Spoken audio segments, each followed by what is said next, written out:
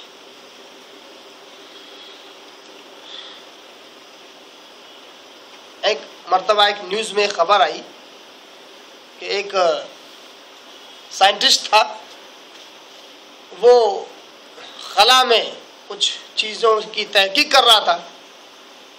وہ زمین سے کچھ اوپر نکلا، جب خلا کی طرف پہنچا تو وہ ایسا وقت تھا جو مغرب کا تھا، مغرب والا وقت چل رہا تھا۔ اس نے زمین کی طرف غور کیا، اوپر چلتے چلتے ایسا لگا کوئی چیز بھاگ رہی ہے، اس کے پیچھے دوسری چیز اس کو لپکنے کی کوشش کر رہی ہے، لپکنے کی کوشش، اس کو ایسا لگا کوئی چیز بھاگ رہی ہے، اس کے پیچھے دوسری چیز بھاگ رہی ہے۔ بڑی حیرت ہوئی، بڑا عجیب منظر اس کو دکھا، اور بہرحال جو چیز اس کا آبزرویشن تھا اس نے اس کو یاد رکھا۔ اتفاق سے ایک صاحب سے اس کی ملاقات ہوئی، ماشاءاللہ مسلمان تھے، قرآن مجید کے جاننے والے تھے، ہو سکتا ہے ان کے کلی وغیرہ ہو یا ان کے ساتھی وغیرہ ہو۔ تو ان سے بات چیت کے درمیان اس نے کہا کہ یار میں نے بڑا عجیب منظر دیکھا، وہ منظر بڑا مجھے یاد رہ گیا، ایسا لگ رہا تھا جیسے کہ دن بھاگ رہا ہے اور رات اس کے پیچھے لگی ہے، اس کو پکڑنا چاہتی ہے۔ تو کہا اچھا یہ آپ نے دیکھا؟ ہاں میں نے اپنے آنکھوں سے دیکھا، ایسا منظر نظر آیا۔ تو کہا یہی بات تو اللہ تعالیٰ قرآن مجید میں کہتا ہے 1450 سال پہلے کہ یطلبہ حثیثا، ہم رات کو دن پر چھا دیتے ہیں اور رات دن کو بھاگ کر لپک لیتی ہے، اس کو اچک لیتی ہے۔ ایسے الفاظ ہیں کیا؟ بولے ہاں، بولے ایسے ہی الفاظ ہیں۔ تو اس نے سوال کیا کہ قرآن کب نازل ہوا، کب آیا تمہارے پاس، کس نے لکھا اس کو؟ تو کہا اس کو کسی نے لکھا نہیں ہے، لوگ اس طرح کہتے ہیں کہ محمد صلی اللہ علیہ وسلم وہ رائٹر ہے، وہ اس کے لکھنے والے ہیں، جبکہ حقیقت یہ نہیں ہے۔ آج سے 1450 سال پہلے اللہ نے اس کو نازل کیا ہے۔ تو بات سمجھ میں نہیں آئی۔ اس نے کہا اچھا ایک بات بتاؤ، جب یہ آیت ایسی تھی تو اتنا اوپر گیا کون جس نے یہ منظر دیکھا؟ اتنا اوپر 1450 سال پہلے، یہ تو ترقیات جتنی بھی ہوئی ہے ڈیولپمنٹ سائنس میں تو اب ہوئی ہے، اتنا اوپر جا کر آخر دیکھا کس نے جو تمہارے کتاب میں یہ چیز موجود ہے؟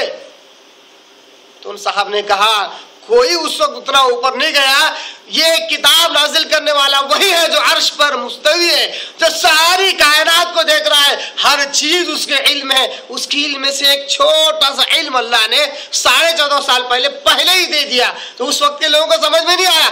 آج لوگ جا رہے ہیں تو ان کے تجربات میں اضافہ ہو رہا ہے کہ واقعی یہ وہ چیز ہے جو قرآن مجید میں موجود ہے۔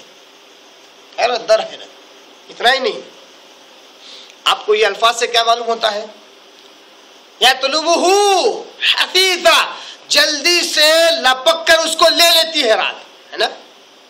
آئیے سورہ انبیاء سورہ نمبر 21 کی آیت نمبر 33 ہم دیکھتے ہیں، غور کیجئے ان آیتوں پر۔ سورہ انبیاء آیت نمبر 21، سورہ انبیاء سورہ نمبر 21 آیت نمبر 33 کے اندر اللہ تبارک تعالیٰ کہتا ہے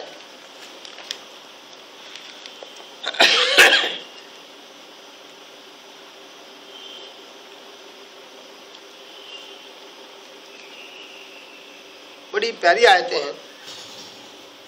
وَهُوَ الَّذِي خَلَقَ اللَّيْلَ وَالنَّهَارَ، وہی اللہ ہے۔ اشارہ کس کی طرف ہے؟ جو خالق ہے، جو آسمانوں کے اوپر عرش پر مستوی ہے، پوری کائنات کو کنٹرول کیے ہوئے، قائم کیے ہوئے، قیوم ہے۔ وہی اللہ ہے جس نے رات اور دن کو پیدا کیا۔ والشمس والقمر، غور کرنے کی بات ہے یہاں پر، رات اور دن کا تذکرہ آیا اور اس کے بعد ذکر آیا والشمس والقمر، سورج اور چاند کو جس نے پیدا کیا۔ کیا مماثلت ہے دونوں میں، کیا یکسانیت ان دونوں میں، رات اور دن میں اور سورج اور چاند میں کیا یکسانیت ہے؟ کون غور کر سکتا تھا آج سے 1450 سال پہلے کہ رات اور دن اور سورج اور چاند ان دونوں میں کوئی تعلق ہے، بڑا گہرا تعلق ہے؟ کون غور کر سکتا تھا؟ کوئی نہیں کر سکتا۔ آج سائنس نے بہت ترقی کر لی تو معلوم پڑتا ہے رات اور دن کا آنا جانا زمین کی گردش کی وجہ سے ہے۔ جب زمین اپنی محوری گردش کرتی ہے تو رات اور دن اس میں واقع ہوتے ہیں۔ اسی طرح موسموں کی تبدیلی جب اس کی مداری گردش ہوتی ہے، آربیٹل روٹیشن جب ہوتا ہے تو موسموں کی تبدیلی بھی ہوتی ہے۔ تولج اللیل فی النہار و تولج النہار فی اللیل، اس کے اندر موسم کا بھی تذکرہ آیا کہ رات کو دن میں داخل کرتا ہے، دن کو رات میں داخل کرتا ہے۔ اسی طرح گرمی کو سردی میں، سردی کو گرمی میں، موسم بہار کو موسم خزاں میں، موسم خزاں کو موسم بہار۔ موسموں کی تبدیلی کا تصرف صرف اور صرف اللہ کے ہاتھ میں، اس بات کا اشارہ اس میں موجود ہے۔ رات اور دن اور سورج اور چاند کا بڑا گہرا تعلق ہے، اس اعتبار سے بھی کہ یہ دونوں چلتے رہتے ہیں۔ غور کیجئے کیا کہتا اللہ تعالیٰ، رات اور دن اور سورج اور چاند کو دونوں کا تذکرہ ایک ساتھ اللہ نے کیا۔ یہ دونوں بڑا گہرا ربط اس لیے ہے کیونکہ دونوں چلتے ہیں۔ کیونکہ ہم نے رات کا تذکرہ کیوں لیا؟ کیونکہ یطلبہ حثیثا، وہ دوڑ کر اس کو لپکتا ہے، مطلب وہ چلتا ہے۔ رات چلتی ہوئی نظر آتی ہے، رات چلتی کب ہے؟ جب زمین حرکت میں ہو، جب کہ زمین گردش کر رہی ہو، چاہے محوری ہو چاہے مداری ہو، چاہے وہ محوری گردش ہو چاہے مداری گردش ہو، اس سے رات اور دن کا گزرتا ہوا معلوم ہوتا ہے۔ آگے اللہ نے سورج کا بھی ذکر کیا، چاند کا بھی ذکر کیا۔ 1450 سال پہلے تو بہت دور کی بات ہے، آج سے 30-40 سال پہلے یا اس سے کچھ صدی پہلے لوگوں کو یہ معلوم ہی نہیں تھا کہ سورج بھی گردش کرتا ہے، نہیں پتا تھا، چاہے وہ محوری ہو چاہے مداری ہو۔ لوگ یہ عقیدہ رکھتے تھے بائبل کے حساب سے کہ سورج کانسٹنٹ ہے، ایک جگہ رکا ہوا ہے، وہ ایک ہے، وہ مرکز ہے۔ باقاعدہ میں تو جہاں تک مجھے یاد ہے جب ہم 8th اور 9th میں تھے، ہم نے سائنس میں یہی پڑھا کہ سورج سینٹر ہے، اس کے اطراف ساری چیزیں گردش کرتی ہے اپنی جگہ پہ۔ زیادہ دور کی بات نہیں ہے، ہم نے قریب 25-30 سال پہلے ہم نے یہ پڑھا۔ جب کہ اللہ تعالیٰ رات اور دن کا تذکرہ کر کے سورج اور چاند کا تذکرہ کیا اور کہا کہ دونوں میں اگر کوئی ربط ہے تو وہ چلنے کا ربط ہے، کہ سورج بھی چلتا ہے چاند بھی چلتا ہے، دونوں گردش کرتے ہیں۔ چلیے، ہو سکتا ہے یہ ہماری منطق ہو یا ہمارے لاجک ہو یا ہماری سوچ ہو کہ ہم دونوں کو چلانا چاہ رہے ہیں جبرن، ہے نا؟ ہو سکتا ہے یہ ہماری خواہش ہو کہ ہم زبردستی قرآنی آیات کو کمپیٹیبل کر رہے ہیں سائنس سے، ہو سکتا ہے۔ آئیے آگے کا پورا ٹکڑا پڑھ لیتے ہیں تاکہ معلوم ہو کہ سائنس جتنی چیزیں ایجاد کرتا ہے وہ قرآن مجید میں اور اسلام میں موجود ہے۔ سائنس کے جتنے بھی فیکٹ جتنے بھی ڈیولپ ہوں گے انشاءاللہ العزیز، اس کے لیے اسلام کی اور قرآن مجید کی باتیں پہلے سے کمپیٹیبل اور سوٹیبل ہوں گی، اس میں خرابی نہیں آئیں گی۔ سائنس ہو سکتا ہے کئیوں بار یو ٹرن لے لے اور اپنے تھیریز کو بدل دے، اپنے فیکٹس کے تبدیل کرنے کا بھی دعویٰ کرے، ہو سکتا ہے، مگر قرآن مجید کی جو دعوے ہیں اس میں کبھی کوئی تبدیلی نہیں آتی۔ آئیے آگے کا ٹکڑا دیکھو، اللہ کہتا ہے کلن، لفظی ترجمہ کرتا ہوں، کلن ہر چیز، فی فلکن اپنے مدار میں، یسبحون گردش کر رہی ہے۔ رات اور دن کا تذکرہ ہوا، سورج چاند کا تذکرہ ہوا، چاروں کے بارے میں اللہ کہتا ہے کلن کا لفظ استعمال ہوا ہے نا، نہیں تو دو کا بھی لفظ استعمال ہو سکتا تھا، چلو مان لیا جائے سورج اور چاند ہی گردش کر رہے اور رات اور دن نہیں کر رہے، یا چاند تو زمین کی طرف گردش کر رہا ہے، یہ تو سائنس بہت پہلے سے مانتی تھی، صرف چاند کا لیا جاتا تو کلن کا لفظ آتا ہی نہیں تھا۔ کلن مطلب ہر چیز، لفظ ہر چیز سائنس کو اور کئی دور پہنچا رہا ہے اور سائنس کو قرآن کے علم کے مقابلے میں بہت پیچھے چھوڑ رہا ہے۔ کلن کہہ کر کہ ہر چیز گردش کر رہی ہے اپنے مدار میں، فلک مدار، اپنا دائرہ، اپنے احاطے میں وہ گردش کر رہی ہے۔ دن اور رات کو بھی کہا، سورج چاند کو بھی کہا کہ سورج بھی اپنے محوری گردش میں ہے اور اپنی مداری گردش میں، سورج بھی کسی کے اطراف گردش، سورج کا بھی کوئی سورج ہے، چاند بھی زمین کا طرف گردش کر رہا ہے، زمین خود کیا ہے سورج کا طرف گردش کر رہی ہے، کلن فی فلک یسبحون، ہر چیز اپنے اپنے مدار میں گردش کر رہی ہے۔ کائنات کا تذکرہ کر کے اللہ نے کہا کہ ہر سیارہ، ہر ستارہ، ہر گرہ جو ہے اپنے اپنے دائرے میں تیر ہے۔ قرآن مجید 14.5 سال پہلے یہ ذہن دیتا ہے۔ اور ایک باریک سا نقطہ دیکھ لیں، کلن فی فلک یسبحون کہہ کر اللہ نے کہا ہر چیز اپنے اپنے مدار میں دوڑ رہی ہے۔ لوگوں نے اس بات کو سمجھا نہیں۔ آج جب ایٹم کے بارے میں ریسرچ ہوا، ایٹم لیسٹ پارٹیکل جو انڈیوائڈیبل ہوتا ہے، سب سے چھوٹا وہ عنصر جو اس کے بعد تقسیم نہیں ہو سکتا، جب اس کے اندر گہرائی سے دیکھا گیا تو اس میں بھی ایک نیوٹران ہے، دوسرا پروٹون ہے، دوسرا الیکٹران ہے۔ جو پروٹون ہوتے ہیں، جو الیکٹران ہوتے ہیں، وہ نیوٹران کے اطراف چکر لگا رہے ہیں، بالکل گردش کر رہے ہیں۔ گویا کہ دنیا کی ہر چیز میں یہ گردش کا معاملہ پایا جاتا ہے۔